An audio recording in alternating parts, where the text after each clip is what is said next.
Signing up took you about 10 seconds. One tap of your thumb, a price, a big friendly button, and welcome aboard. Easy. Now you're trying to cancel, and you've been at it for 20 minutes. You clicked account, then membership, then something called manage plan, which took you to a button that sent you right back to account. There's a chat bot now. There's a phone number with hours that somehow never line up with your life. There's a screen practically begging you to reconsider, listing everything you are about to tragically lose. You came in through a wide open door and you are trying to leave through a hedge maze. And here is the thing I need you to understand. That maze is not broken. It's not a glitch.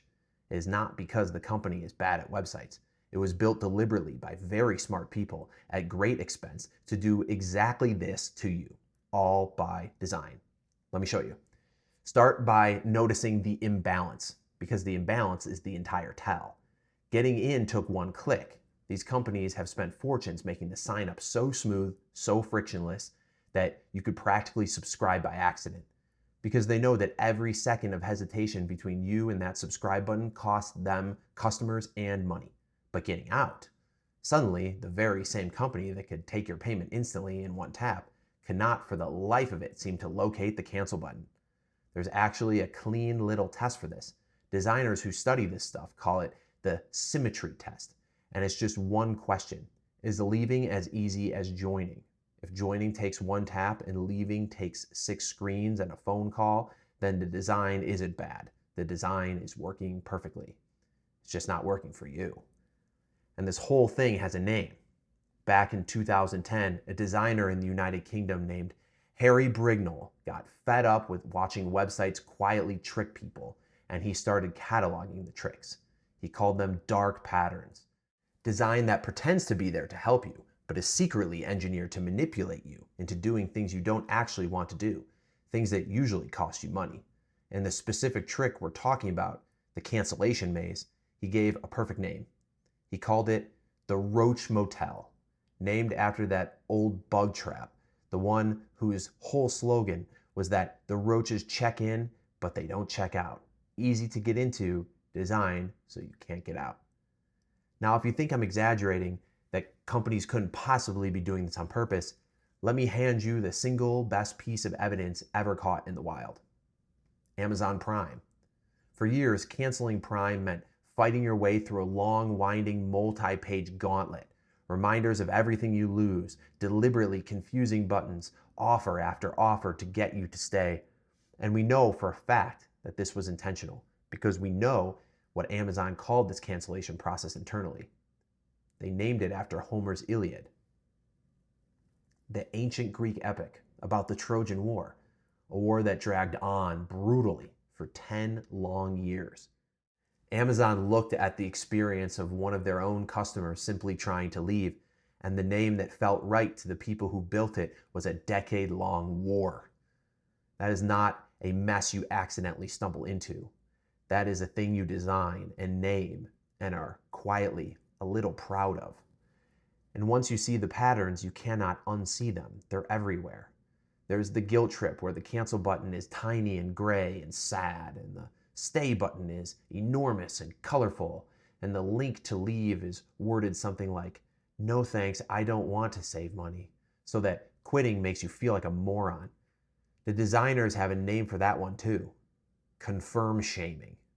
There's the loop where you click cancel and land on a page offering you 3 new links, and you click one of those and land on another page with 3 more links, an endless corridor that never quite reaches a door. There's the fake exit, the button that looks like it cancels but secretly just pauses your account or downgrades you, so you walk away thinking you're free while the charges keep coming.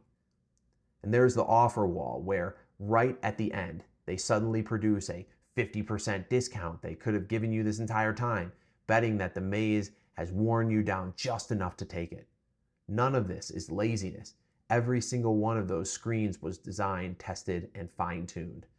And here is the cold math that explains why. The subscription is the most beautiful business model ever invented. You sign up one time, and then the money simply leaves your account automatically forever until you actively make it stop. And most people, it turns out, never actively make it stop. They forget.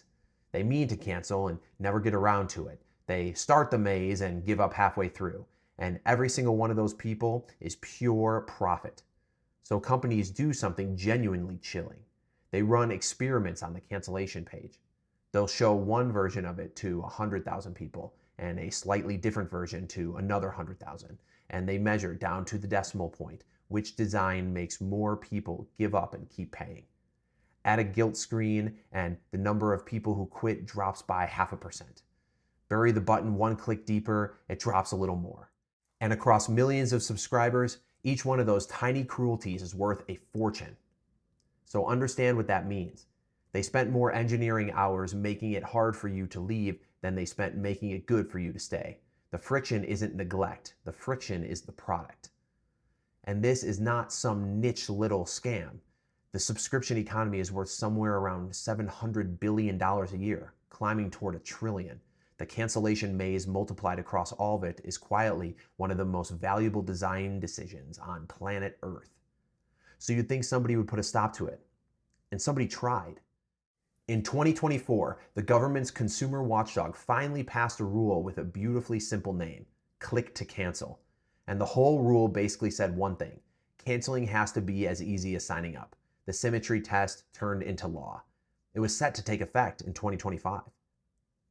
And then, just days before it was supposed to kick in, a federal court struck the entire thing down. On a procedural technicality, the rule is dead. Which means that, as of right now, there is no nationwide law forcing these companies to let you out easily. The maze is, in most of the country, still completely legal. The friction turned out to be so valuable that the one attempt to ban it didn't even survive contact with the courts. The watchdog still chases the worst offenders one at a time. Amazon eventually agreed to pay around $2.5 billion and clean up that Iliad flow, but that's one company. The maze itself is alive and well everywhere else. So the next time you find yourself trapped in one of these things, clicking in circles, getting guilt tripped by a cancel screen that's pretending to be sad, I want you to remember exactly one thing. You are not bad at this. You are not missing some obvious button. There is no obvious button, and that is the entire point. A room full of well-paid designers tested dozens of versions of that exact screen to find the single one most likely to make you give up and walk away still paying. The maze is the product, and the one thing the whole machine is quietly betting on is that eventually you'll get tired and you'll stop trying. So don't push past that guilt screen. Ignore the surprise discount. Find the chat, find the phone number, and say the word cancel as many times as it takes, because the easiest sale in the entire world is the customer who forgot they were still paying. Don't be the easiest sale. I still can't draw, but now you know why you can't cancel anything.